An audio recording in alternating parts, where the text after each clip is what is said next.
Hi, my name is Lieutenant Gary Aswalt, and welcome to the reason that older games had a 10v10 playlist, Valderas Museum. Back from its first appearance in the beta, Museum hasn't changed at all, taking the silver medal for the largest map in the game, just behind a certain non-dick shaped highway. But it does take the gold for the largest pointless spawn area. I mean, just think about how many shipping containers we could fit here. The map is not so loosely based off of the Getty Museum in California, which is where I get all of my stock photos of old ladies with guns. And as such, it has a grand open floor plan, originally built to accommodate large masses of scholars, children on field trips, and couples on first dates desperately trying to convince the other that they're smart and educated, but in reality, they're only here because it's cheaper than a movie. The middle of the map is a large courtyard with roughly 47 sightlines leading directly to it, acting as Call of Duty's patented "you step here, you die" area. It's centered around a beautiful stone fountain that's exactly the right height to hide all but the tippy top of your enemies' heads. Refreshments are served at the coffee shop, providing one of the map's only close quarter choke points. Keep an eye out for the baristas stationed on top of the shop, where they have a clear view of the entire courtyard, trying to track down some potential customers in need of a little kick to the teeth.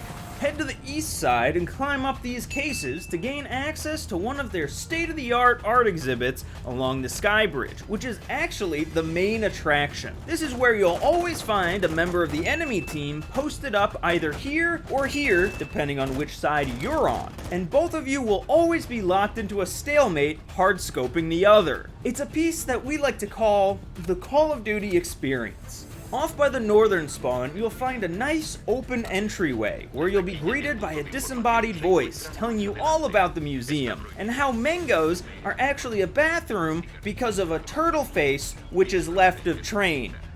I actually don't speak Spanish, but I'm pretty sure that's the gist of it. On the other side, you'll find the decorative art section, which, once again, is very open and full of doors with plenty of ways in and out. However, we'll always make sure that you spawn just outside the building here, equidistant from every door, to make entry as annoying and as unlikely as possible. When trying to cross the map, you may notice that all of the walkways have been positioned to always force you into the open courtyard, unless by chance you want to make a quick detour through the garden, a zen, peaceful place where no one ever goes. And did we mention the art? The museum is home to world-class exhibits like Kangaroo King by Banksy, this one-of-a-kind statue from Al Bagra Fortress that they stole. Oh, sorry, this one was actually graffitied in the battle.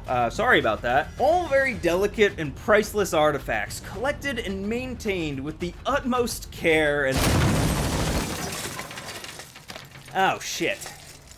When Valderas Museum was first announced to be coming in Season 2, unsurprisingly, the community reaction was about the same as my parents when I told them I wanted to be a YouTuber. Just a wave of disappointment and general confusion. But we can't let that cloud our judgment. I played this map in the beta, and honestly, I thought it was pretty good. Sure, it's a little big and plays on the slower side, but not every game has to play like an any% speedrun challenge.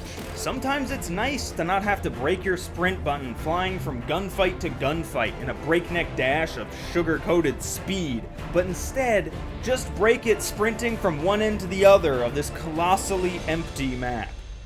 And that's where I'll end today's tour. Thank you so much for watching. If you enjoyed, check out the last one we did on Dome. And everyone else can exit through the gift shop, where you can start placing bids on whatever the hell this thing is.